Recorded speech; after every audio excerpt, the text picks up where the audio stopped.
కాసేపట్లో తెలంగాణ కేబినెట్ విస్తరణ ఉంటుంది. అయితే మంత్రి పదవులు ఆశించి భంగపడిన నేతలను బుజ్జగిస్తోంది కాంగ్రెస్ పార్టీ.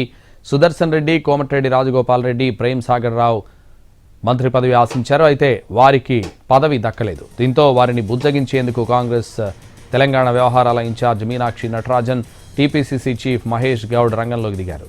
సుదర్శన్ రెడ్డి ఇంటికి మీనాక్షి నటరాజన్, మహేష్ గౌడ్ వెళ్లారు.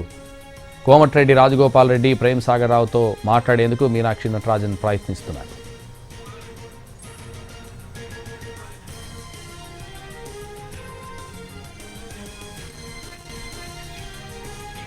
కాసేపట్లో తెలంగాణ కేబినెట్ విస్తరణ ఉంటుంది. అయితే మంత్రి పదవులు ఆశించి భంగపడిన నేతలను బుజ్జగిస్తోంది కాంగ్రెస్ పార్టీ. ఇదే విషయానికి సంబంధించి మరింత సమాచారం మా ప్రతినిధి చారి లైవ్లో అందిస్తారు. చారి, కాంగ్రెస్ పార్టీలో మంత్రివర్గ విస్తరణకు సంబంధించినటువంటి బుజ్జగింపుల పర్వం కూడా మొదలైంది.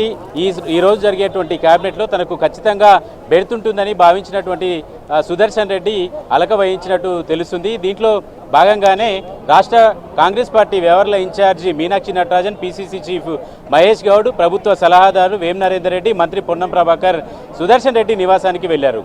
ప్రస్తుతం కేబినెట్ విస్తరణకు చోటు చేసుకున్నటువంటి అంశాలు, ఇలాంటి వివరాలన్నింటినీ కూడా ఆయనకి నచ్చజెప్పేటువంటి ప్రయత్నం చేశారు. కేబినెట్ విస్తరణ ఎప్పుడు జరిగినా కూడా నిజామాబాద్ జిల్లా నుంచి సుదర్శన్ రెడ్డి ఉంటారనేటువంటి ఒక చర్చ జరిగింది. అదే కాన్ఫిడెన్స్తో ఆయన కూడా ఉన్నారు. సీఎం రేవంత్ రెడ్డి కూడా ఆఖరి నిమిషం వరకు కూడా నిజామాబాద్ జిల్లా నుంచి సుదర్శన్ రెడ్డికి కేబినెట్లో అవకాశం కల్పించాలని పదే పదే అధిష్టానం వద్ద కూడా ప్రస్తావించారు. అయితే సామాజిక వర్గాల కూర్పు, అలాగే ఈసారి కులగణన చేసిన తర్వాత ఆ సామాజిక వర్గాలకు ప్రాతినిధ్యం ఇవ్వకపోతే రాంగ్ ఇండికేషన్ పోతుందనేటువంటి ఉద్దేశంతో ఈరోజు జరుగుతున్నటువంటి కేబినెట్ విస్తరణలో ముగ్గురికి కూడా ఎస్సీ అలాగే బీసీ సామాజిక వర్గాలకు సంబంధించినటువంటి వాళ్ళకి అవకాశం కల్పించామని బుజ్జగించేటువంటి ప్రయత్నం అయితే చేశారు. నెక్స్ట్ జరగబోయేటువంటి కేబినెట్ విస్తరణలో తప్పకుండా నిజామాబాద్ జిల్లాకి కేబినెట్లో అవకాశం ఉంటుందని, అది సుదర్శన్ రెడ్డికే దక్కే అవకాశం ఉంటుందనేటువంటి నచ్చజెప్పేటువంటి ప్రయత్నం జరిగింది. అయితే మరొక నాయకుడు కోమటిరెడ్డి రాజగోపాల్ రెడ్డి, ఆయనకు కూడా కాంగ్రెస్ పార్టీ భువనగిరి పార్లమెంట్లో ఇప్పుడు ఎంపీగా గెలిచినటువంటి చామల కిరణ్ని గెలిపించుకుని రావాలని మంత్రివర్గంలో చోటు కల్పిస్తామనేటువంటి హామీ ఇచ్చారు. ఆయన కూడా ఇప్పుడు ఈ కేబినెట్లో తమకు బెర్తు ఉంటుందనేటువంటి ఆశతో ఉన్నారు.